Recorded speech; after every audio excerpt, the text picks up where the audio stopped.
बहुत समय पहले की बात है। एक छोटे से गांव बलदेवपुर में लखन अपनी पत्नी शालिनी, बूढ़ी माँ और 9 साल की बेटी दिया के साथ एक छोटे से घर में रहता था।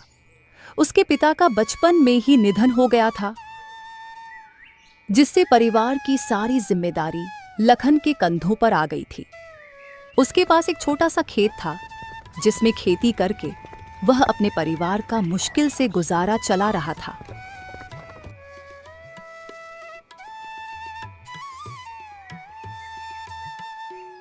एक सुबह लखन की मां अचानक से बहुत बीमार हो जाती है। लखन के पास इलाज के लिए इतने पैसे तो थे नहीं, तो उसको अपनी जमीन मजबूरन बेचनी पड़ती है। लेकिन किस्मत का खेल तो देखो, उसकी मां का भी देहांत हो जाता है और जो थोड़ी बहुत जमीन थी उसके बिक जाने से लखन की स्थिति पहले से भी दयनीय हो गई थी।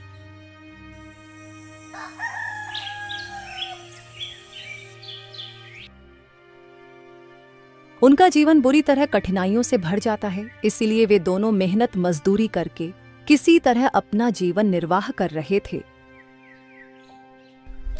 लखन जमींदार के खेतों में दिन भर मेहनत करता, वहीं शालिनी सेठ किरोड़ीमल के घर में साफ सफाई का काम करती थी।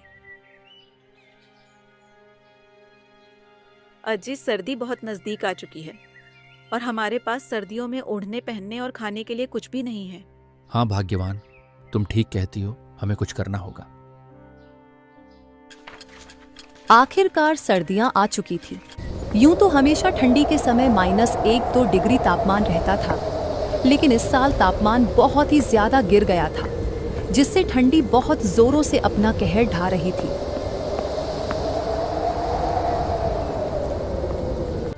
इस वजह से बलदेवपुर गांव के लोग ज्यादा ठंडी के कारण डरे हुए थे। दिन हो या रात, लोग ठंडी के कारण बहुत परेशान थे।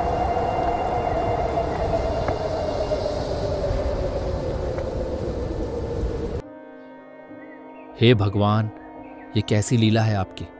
देख रही हो शालिनी, इस साल कितनी ज्यादा ठंडी पड़ रही है। इतनी कड़ी ठंडी में काम करना भी बहुत मुश्किल हो गया है। घर से बाहर निकलते ही पैर ठंडी के मारे सूने पड़ने लगते हैं। इतनी ज्यादा ठंडी में तो घर से बाहर निकलने का मन भी नहीं कर रहा। न जाने इस साल की ठंडी कैसे कटेगी। ठीक है शालिनी, अब मैं काम पर चलता हूँ, नहीं तो जमींदार गुस्सा करेगा। ठीक है जी, सर्दी में ध्यान रखिएगा।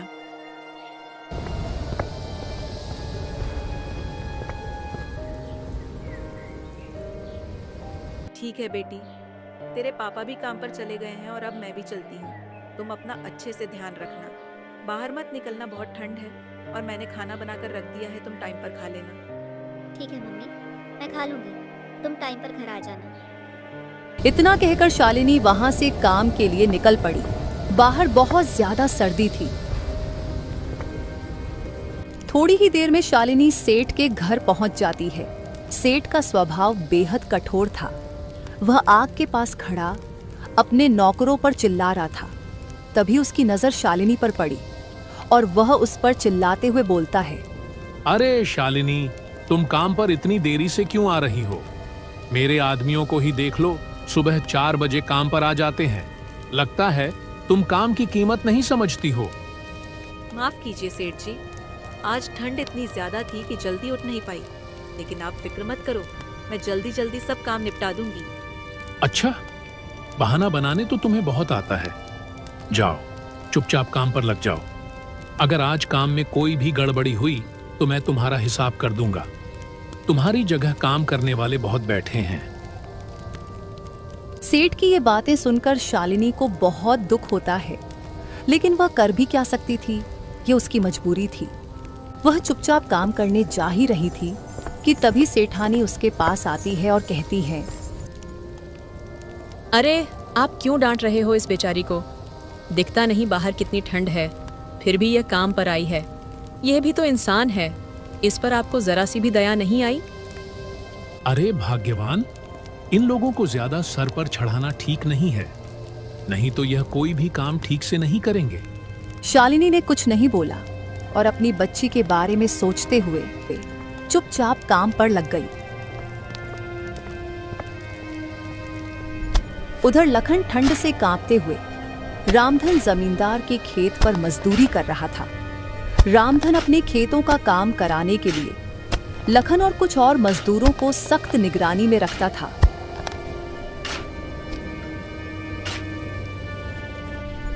अरे ओ लखन, काम ठीक से कर ले। ठंड के बहाने सुस्ताने की कोशिश मत कर। तुम लोग काम करते हो बाल भर और पैसे चाहिए थाल भर। अगर आज मेरा काम पूरा नहीं हुआ तो मैं तुम लोगों को 1 रुपया भी नहीं देने वाला। नहीं जमींदार जी, मैं पूरी मेहनत कर रहा हूँ। ठंड बस थोड़ी ज्यादा है, इसीलिए हाथ पैर जम से रहे। लेकिन आप फिक्र मत करो, मैं आपका काम पूरा करके ही जाऊंगा। सुबह से काम करते करते लखन के हाथ पैर ठंड से अकड़ चुके थे और थकान उसके चेहरे पर साफ नजर आ रही थी। लेकिन उसे अपनी पत्नी और बच्ची की बहुत फिक्र थी, इसलिए वह इतनी ठंड में भी जीतोड़ मेहनत कर रहा था।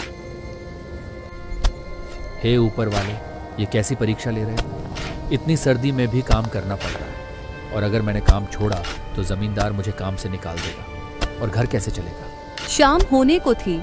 लखन ठंड में किसी तरह काम निपटाकर घर लौटने की सोच रहा था, लेकिन तभी रामधन ने उसे फिर से काम पे लगा दिया। ओए लखन सुन, आज ये काम पूरा करके ही जाना।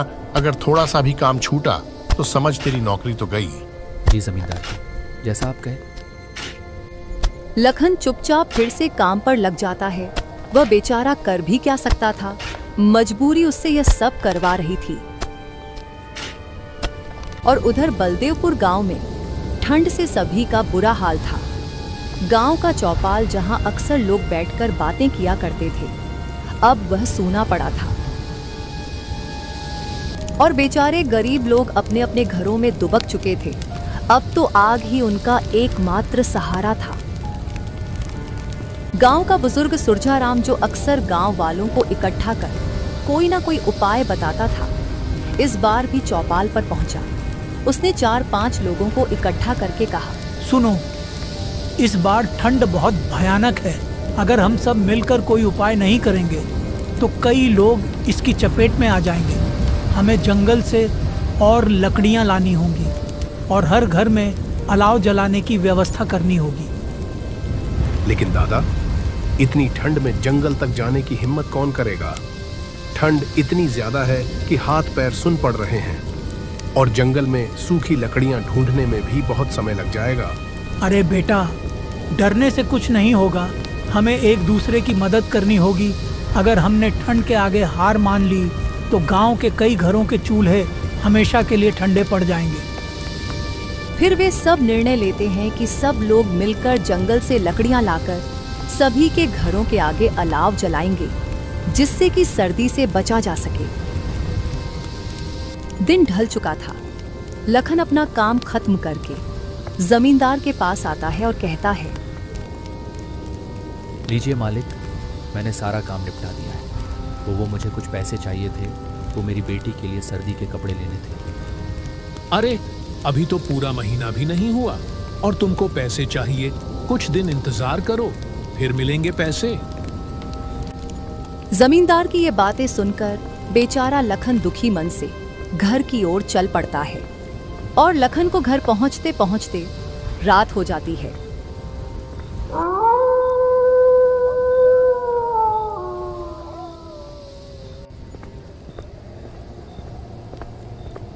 अजी, आ गए आप। इतनी देरी क्यों कर दी आने में? अरे भाग्यवान, वो जमींदार जी ने रोक लिया था और मैंने पैसे मांगे, वह भी नहीं दिए। अच्छा, कोई बात नहीं। अब सर्दी में कैसे ठिठुर रहे हो? आओ, हाथ सेंक लो।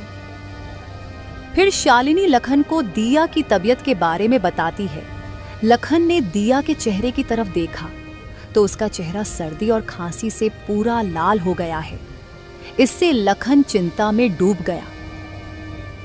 हे भगवान, ये सर्दी तो अब बर्दाश्त के बाहर हो गई है, और आज घर में अलाव जलाने के लिए लकड़ियां भी नहीं हैं। जमींदार जी ने देर तक रोक लिया, इसलिए लकड़ियां लेकर आने का समय ही नहीं मिला। मैंने सोचा था कि आज सेठ जी से कुछ मदद मांग लूंगी, लेकिन वो तो आज मुझ पर ही गुस्सा करने लगे। उन्होंने मेरी हालत तक नहीं देखी। किरौड़ी मल और रामधन जैसे लोगों को हमारी तकलीफों से क्या मतलब? उनके घर तो हमेशा गर्म रहते हैं, हम गरीब लोग जैसे तैसे ठंड में भी अपना पेट पालने की कोशिश करते हैं, लेकिन यह लोग हमें इंसान तक नहीं समझते। शालिनी और लखन आपस में बतिया ही रहे थे कि तभी अचानक से दिया की तबीयत बहुत बिगड़ जाती है और उसका चेहरा पूरी तरह से लाल हो जाता है। हे भगवान, ये मेरी बेटी को अचानक से क्या हो गया? अजी देखो ना, दिया कैसे कर रही है। भाग्यवान, इसको बहुत तेज बुखार हो गया है। तुम बेटी का ख्याल रखना, मैं अभी वैद्य जी को लेकर आता हूँ। अजी मुझे बहुत डर लग रहा है, आप वैद्य जी को लेकर जल्दी आओ। उनके घर से थोड़ी लकड़ी भी ले आना। आधी रात का समय हो चुका था। बाहर सर्दी इतना कहर ढा रही थी कि पूछो ही मत। लखन बहुत डरा हुआ था और इस भयानक ठंडी रात में वह वैद्य जी को लेने निकल पड़ता है।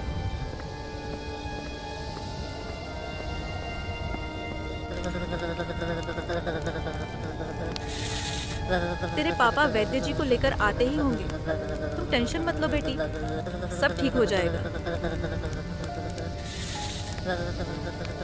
उधर लखन घर से थोड़ी ही दूर निकला ही था कि रास्ते में बहुत जोरों से बारिश शुरू हो जाती है।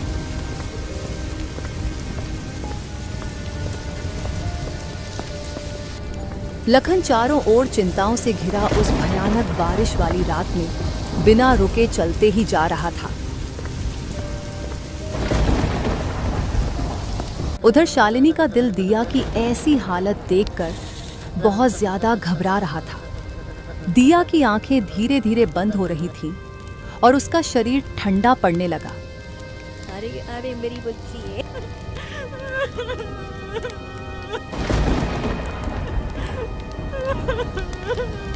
जैसे तैसे लखन वैद्य जी के घर पर पहुंचता है, पर उनकी बदकिस्मती तो देखो, उस रात वैद्य जी अपने घर पर नहीं थे। उधर शालिनी इतनी जोर से चिल्लाती है कि उसकी चीख उस भयानक काली रात की बरसात को चीरती हुई सीधी लखन के कानों में पड़ती है।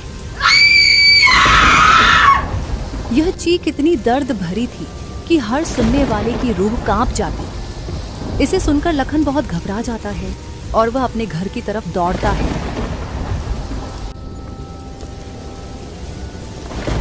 हे भगवान, शालिनी इतनी जोर जोर से क्यों चीख रही थी? भगवान करे कोई अनहोनी ना हुई। बेचारा घबराया हुआ लखन दौड़ा दौड़ा घर पहुंचता है। घर के अंदर जाकर जो देखता है उसका कलेजा फट सा जाता है।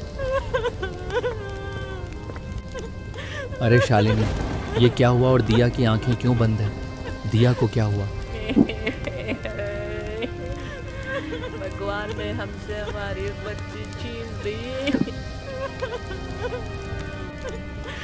बेचारी नन्ही सी जान दिया इस बेरहम सर्दी के थपेड़ों को नहीं सह पाई। उस बेचारी की क्या गलती थी जो इस भयानक ठंड ने उसे अपने परिवार से अलग कर दिया।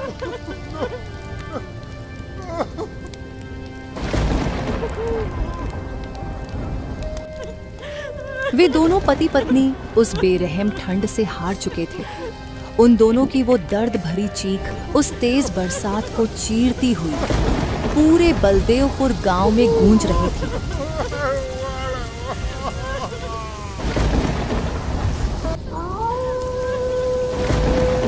उस रात की ठंड बहुत भयानक थी जो अच्छे खासे की जान ले ली।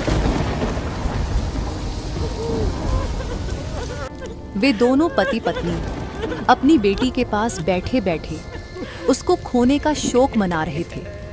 वे अपनी किस्मत को कोस रहे थे कि क्यों भगवान ने उन्हें इतना गरीब बनाया जो अपनी बच्ची को ही ठंड से नहीं बचा सके।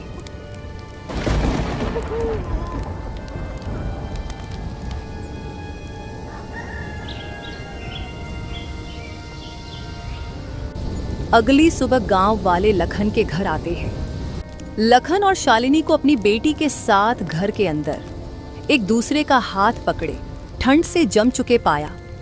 उनके चेहरों पर एक अजीब सी शांति थी, मानो उन्होंने अपने बेटी के पास पहुंचकर सुकून पा लिया हो।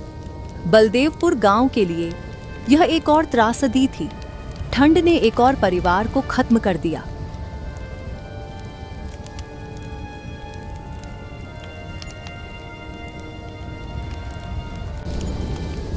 दोस्तों, हमारे आसपास भी बहुत सारे ऐसे गरीब और लाचार लोग हैं जो मौसम की मार से अपनी जिंदगी गंवा देते हैं। तो ऐसे लोगों की जरूर से मदद करें और इस वीडियो को ज्यादा से ज्यादा लोगों के साथ शेयर करें। इससे जो भी अर्निंग होगी संडे ट्यून्स चैनल उससे किसी गरीब की हेल्प कर पाएगा। धन्यवाद।